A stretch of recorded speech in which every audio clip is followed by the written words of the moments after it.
terurai secara alami oleh panas, cahaya, bakteri, dan proses hidrolisis, serta dapat berada dalam tubuh tanpa menimbulkan efek samping yang berkelanjutan.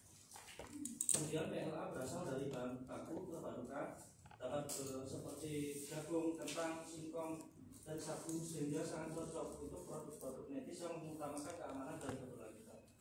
Produk-produk tersebut juga kaya akan serat. Karena sifat-sifat inilah PLA dianggap ideal digunakan sebagai bahan dasar untuk benang jahit operasi. Kemudian untuk proses produksi PLA sendiri dari pati jagung terutama itu, yang pertama itu hidrolisis pati jagung yang nantinya ada hasil dari hidrolisis itu akan menghasilkan glukosa. Kemudian fermentasi glukosa nanti oleh mikroorganisme akan menghasilkan asam laktat yang kemudian akan dipolimerasi asam laktat menjadi PLA. Kemudian pengolahan PLA akan menghasilkan serat untuk benang jahit tersebut. Next. Terus apa sih keunggulan PLA dari pati jagung ini? Yang pertama, biodegradable. Yang seperti yang sudah dijelaskan, yaitu terurai menjadi asam laktat di dalam tubuh tanpa harus mengakarnya, jadi nanti akan terurai sendiri. Terus kemudian tidak perlu dilepas pasca operasi. Kemudian permukaan halus dan inert, minim iritasi jaringan. Kemudian kekuatan tariknya juga tinggi karena kaya akan serat yang berguna untuk cukup kuat untuk fase awal penyembuhan. Kemudian ramah lingkungan dan terbarukan. Next. Kemudian untuk kekurangannya sendiri, yaitu PLA dari pati jagung ini memiliki keterbatasan. PLA cenderung agak kaku dan kurang fleksibel dalam bentuk murni, sehingga sulit digunakan pada jaringan halus atau bagian tubuh yang memerlukan benturan tinggi. Sehingga perlunya metode-metode tambahan untuk menyempurnakan PLA dari pati jagung itu sendiri. Untuk mengatasi hal ini sering dimodifikasi dengan mencampurkannya dengan seperti PGA atau PCL atau diproses lebih lanjut menggunakan teknik drawing dan pelapisan. Selain itu PLA ini memiliki titik meleleh yang relatif rendah, yaitu sekitar 150 sampai 160 derajat, yang sehingga metode sterilisasi ini harus disesuaikan. Kemudian untuk sterilisasi dilakukan dengan presiden oksida agar tidak merusak struktur benang. Jadi kesimpulannya ini adalah PLA dari pati jagung merupakan bahan yang potensial untuk digunakan dalam pembuatan benang jahit operasi. Selain bersifat biodegradable dan biokompatibel, PLA juga berasal dari sumber yang terbarukan dan ramah lingkungan. Meskipun masih memiliki beberapa keterbatasan, upaya modifikasi dapat dilakukan untuk meningkatkan performanya. Terima kasih.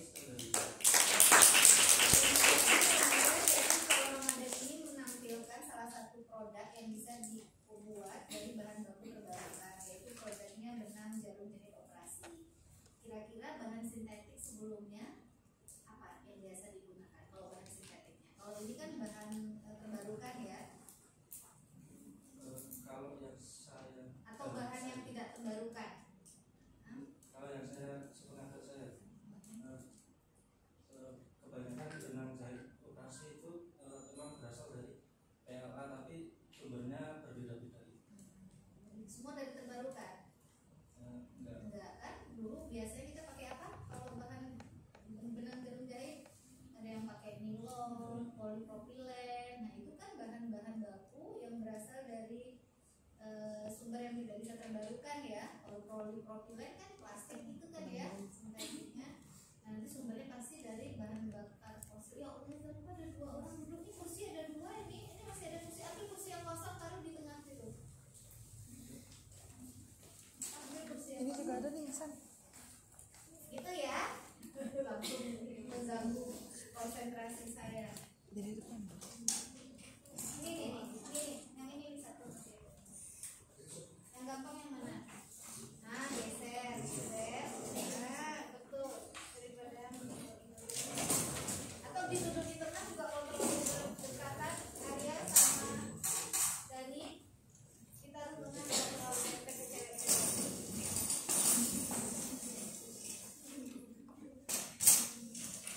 Ceweknya yang gak tahan. Dani sih gak tahan.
karena tidak bercampur dengan air. Nah ini yang tadi pelarut tetrahidrofurat itu biasanya berasal dari minyak bumi. Kemudian bahan baku terbarukannya itu berasal dari biomasa atau furfural limbah pertanian, biasanya dari pembuat jagung atau sekam. Ya, stop, bentar ya. Ini hanya untuk masukan karena kan sudah dalam tahap proses proposal, skripsi. Ini cara menuliskan gugus senyawa kimia C5H10O. Apa aja kesalahannya di situ? 5-nya nggak dibawa. Tidak dibuat subscript 510-nya, O-nya sama dengan 0. Iya. Nah, boleh gini ya, nanti hati-hati sekali kalau dalam menulis proposal atau laporan skripsi. Oke, nah hanya cuma ini aja ya. Intermezzo. Kemudian ini proses pembuatannya. Yang pertama itu dari sintesis furfural itu biasanya furfural nanti dihidrogenasi menjadi furfural alkohol, terus dihidrogenasi lagi menjadi 2 metil furfural dan menghasilkan 2 metil furfural dan air, kemudian dihidrogenasi lagi menjadi 2 metil THF. Kemudian ada juga yang dari sintesis asam levulinat. Itu asam levulinat itu juga dari biomasa limbah pertanian juga. Mungkin bisa prosesnya itu dari kombinasi dari hidrogenasi sama dehidrogenasi terus menjadi metil THF. Jadi coba di sekilas coba dihitung persen ekonomi atom yang mana yang lebih mendukung. Kemudian ini kelebihan dan kekurangan dari 2 metil THF. Jadi 2 metil THF ini dianggap lebih ramah lingkungan karena potensi pencemarannya itu lebih rendah, kemudian memiliki titik kunci yang relatif rendah sehingga mudah diuapkan dan digunakan dalam proses pemisahan. Kemudian dapat melarutkan berbagai jenis senyawa organik termasuk polimer, garam, dan senyawa heterosiklik. Kemudian pelarut 2 metil THF ini cukup stabil dan tidak mudah terdegradasi dalam kondisi normal sehingga dapat digunakan dalam berbagai reaksi kimia. Kemudian juga dapat digunakan dalam reaksi reduksi serta reaksi lainnya dalam sintesis organik tanpa menyebabkan masalah yang besar. Kemudian kekurangannya itu mudah terbakar sehingga memerlukan penanganan yang lebih hati-hati lagi. Kemudian lebih beresiko toksisitas jika penggunaannya itu lebih besar dalam jumlah yang besar. Kemudian biayanya lebih mahal. Kemudian larut dalam banyak pelarut organik sehingga memiliki pelarutan yang lebih rendah dalam air, dan ini bisa menjadi masalah dalam aplikasi jika memerlukan pencampuran yang memerlukan air. Terus metil THF ini juga dapat bereaksi dengan oksidator yang kuat sehingga dapat menimbulkan risiko dalam kondisi tertentu. Mungkin bisa next. Aplikasi dari pelarut 2 metil THF ini bisa digunakan dalam sintesis organik, reaksi polimerisasi, pelarut dalam proses ekstraksi, katalisis, kemudian formulasi obat dan pelarut di industri farmasi, kemudian pelarut untuk analisis di laboratorium, pelarut dalam industri kosmetik, pengolahan bahan kimia, pelarut dalam proses biokimia seperti fermentasi dan produksi biodiesel, kemudian untuk pencucian, pemisahan dan pengolahan obat. Next. Mungkin ini perbandingan dari pelarut THF dan 2 metil THF. Bisa dibaca masing-masing. Jadi dibaca nanti filenya dikirim juga deh nama satu sama lain ya. Next. Sekian dari saya, kurang lebihnya mohon maaf. Wassalamualaikum warahmatullahi wabarakatuh.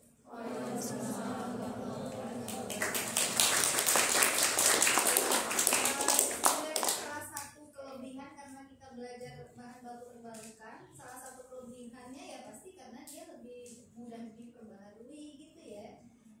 Harus selalu disebutkan, kalau sementara yang dia terpisah kan tidak mudah terbarukan kayak tadi THF dari bahan minyak bumi, sementara kalau 2 metil THF kan bisa dari bahan dari limbah pertanian dari diambilnya, jadi lebih mudah diperbaharui. Itu keunggulan utama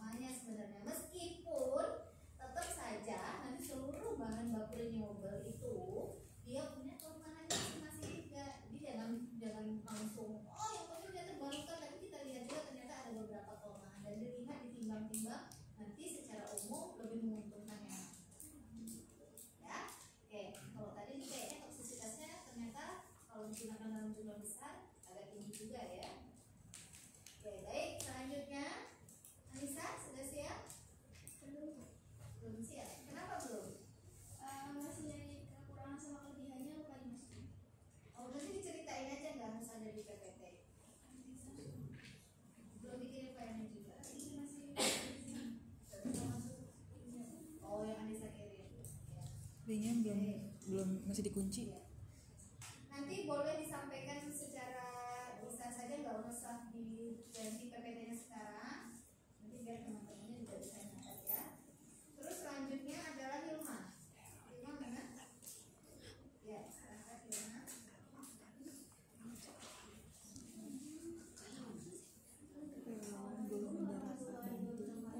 Waalaikumsalam. Jadi saya mengambil bioplastik yang diambil dari ampas. Untuk latar belakang dari mengambil judul ini karena bioplastik itu kan biasanya banyak diperoleh dari yang lebih umum itu dari pati ya. Di sini saya ingin mengambil dari selulosa sama sebu karena biasanya kalau bioplastik itu akan bertentangan dengan bahan baku yang bahan pangan yang sering kita gunakan atau sumber bahan pangan sendiri. Nah, untuk pengertian dari bioplastik itu merupakan alternatif ramah lingkungan terhadap plastik berbasis bahan bakar fosil. Nah, meningkatnya pencemaran plastik serta keterbatasan sumber daya tak terbarukan mendorong pengembangan plastik dari bahan-bahan terbarukan seperti padi itu tadi, terus selulosa dan nuklir. Nah, bioplastik ini tidak hanya biodegradable, tapi harus juga berasal dari sumber yang dapat diperbarui untuk dijadikan sebagai solusi yang berkelanjutan dan prospektif di berbagai sektor industri. Nah, untuk komposisi ampas tersebut ini mengandung sekitar 45,96% selulosa, 20,37% semi-selulosa dan 21,66% lignit. Nah, limbah ini dihasilkan dari industri gula dan seringkali dibuang sehingga pemanfaatannya dapat mengurangi pencemaran dan pemberian bawah tanah. Selanjutnya, seperti yang sudah saya jelaskan tadi, bahan baku bioplastik itu biasanya berasal dari pati, selulosa, dan nuklir. Untuk berasal dari pati ini berasal dari tanaman seperti jagung, kentang, dan singkong. Pati dapat juga menjadi bioplastik melalui proses delaminasi dan pencampuran dengan plastik. Nah, pati memiliki keunggulan karena tidak tersedia luas dan ekonomis. Selanjutnya, selulosa diperoleh dari limbah pertanian seperti jerami, daun, limbah tebu, dan limbah kayu. Setelah melalui proses denitrifikasi, selulosa dapat digunakan sebagai bahan dasar bioplastik yang kuat dan mudah terurai. Yang terakhir itu liquid berasal dari minyak nabati seperti minyak kelapa dan minyak kedelai yang mengandung gliserida yang dapat digunakan dalam sintesis plastik. Untuk selanjutnya adalah bagian metode pemanfaatannya itu ada 3 tahapan utama. Yang pertama ada ekstraksi selulosa ampas tubuh, pembuatan bioplastik dan uji karakteristik. Untuk yang pertama mengenai ekstraksi selulosa dilakukan Sekilas aja ya. Jangan dibaca bulan sekian di secara umum aja. Jadi untuk ekstraksi selulosa ini pertama-tama dilakukan preparasi sampel, setelah itu sampel dikeringkan dan juga digiling, untuk selanjutnya dihidrolisis dan akan dilakukan neutralisasi dan pengeringan sehingga dari proses ini dihasilkan endapan selulosa. Selanjutnya dari endapan selulosa tadi dilakukan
menggunakan bahan baku terbarukan tapi basisnya limbah pertanian limbah tanah.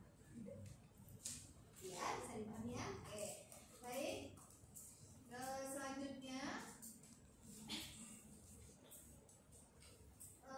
Asmi pada nanti yang hadir sama yang siap diawal ya.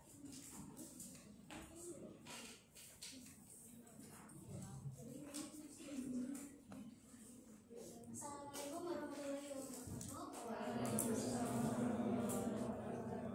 Di sini saya mengambil produk yaitu bioetanol dari kulit sapi.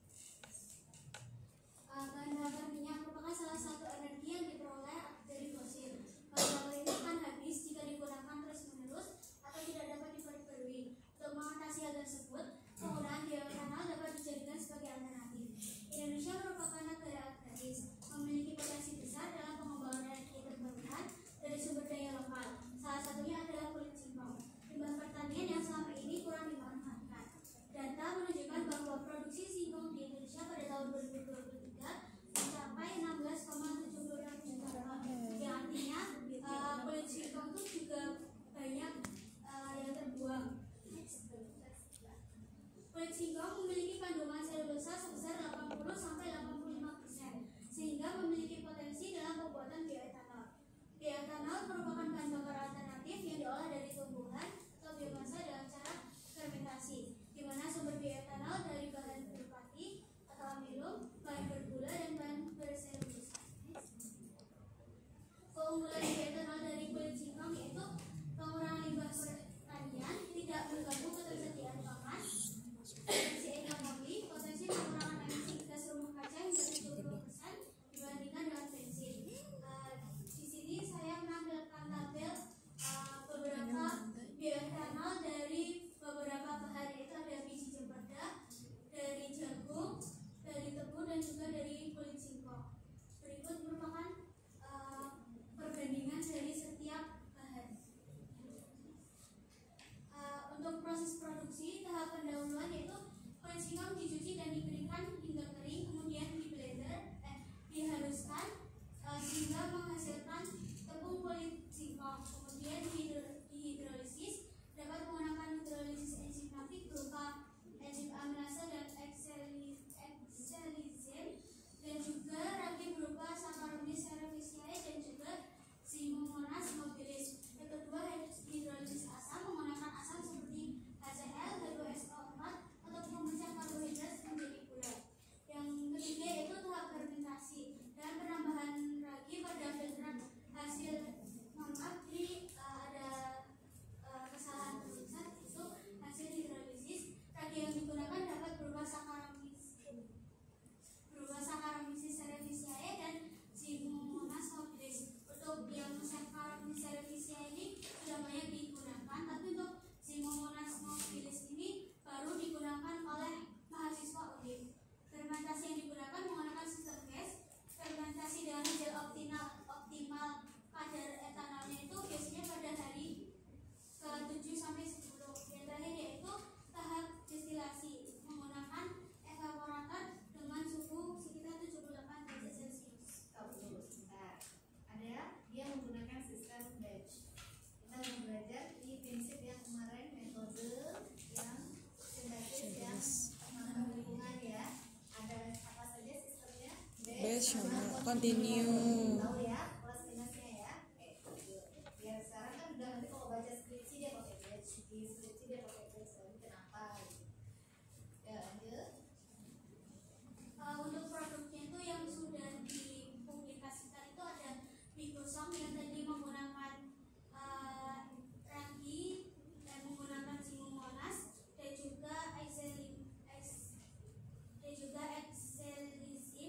Yang kedua yaitu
Kemudian satu pinang itu mengandung karbohidrat berupa selulose sebesar 34,11% dan hexaglukose sebesar 20,83%. Kemudian untuk bahan bisa dilihat seperti yang menunjukkan X.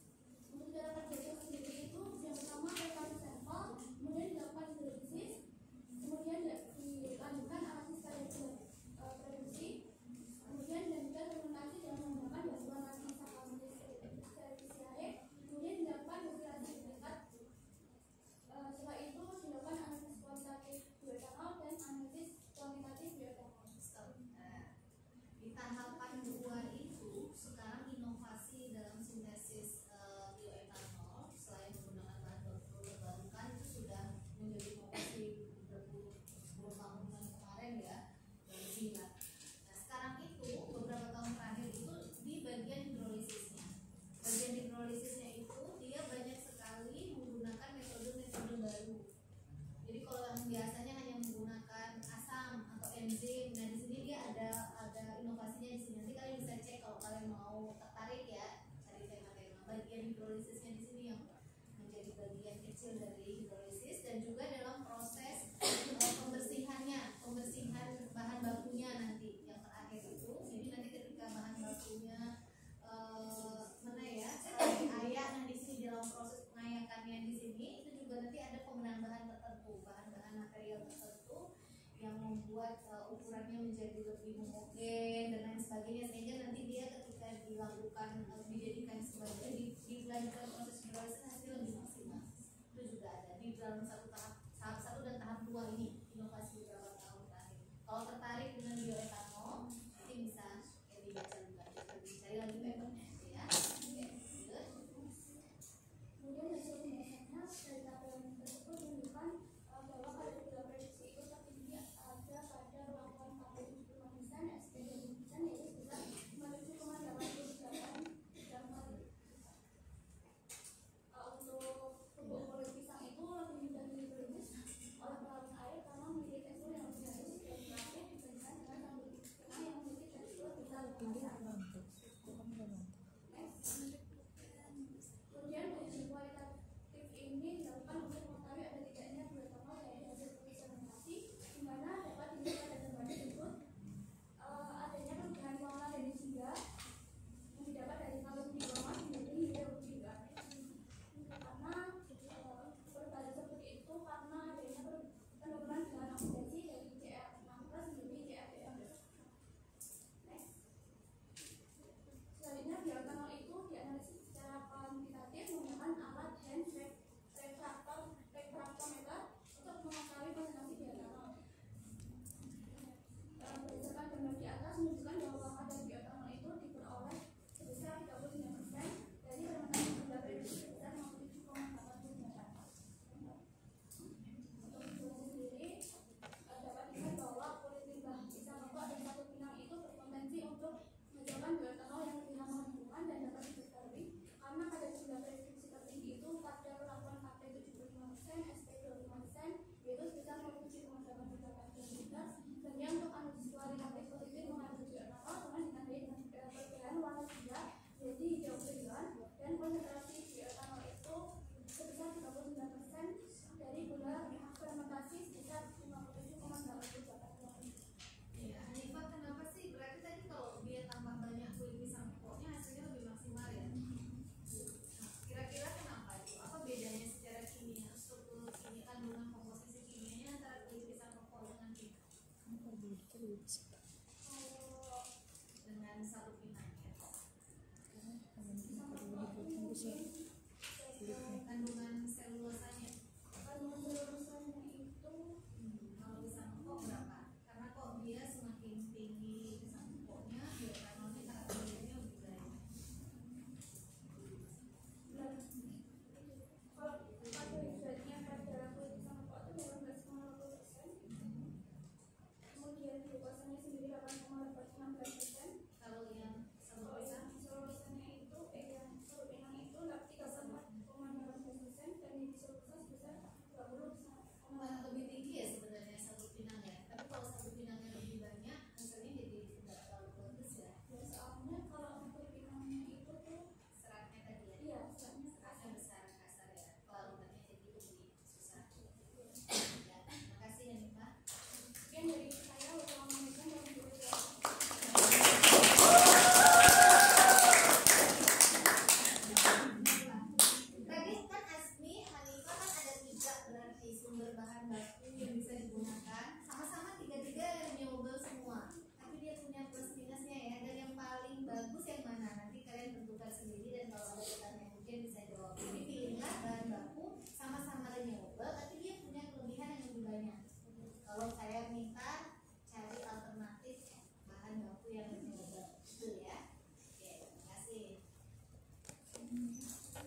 prinsip ini menekankan bahwa bahan baku yang digunakan untuk proses kimia diusahakan itu berasal dari sumber yang bisa diperbarui, contohnya bisa tanaman, biomasa ataupun limbah pertanian. Harapannya apa? Kenapa kita harus memakai bahan baku terbarukan?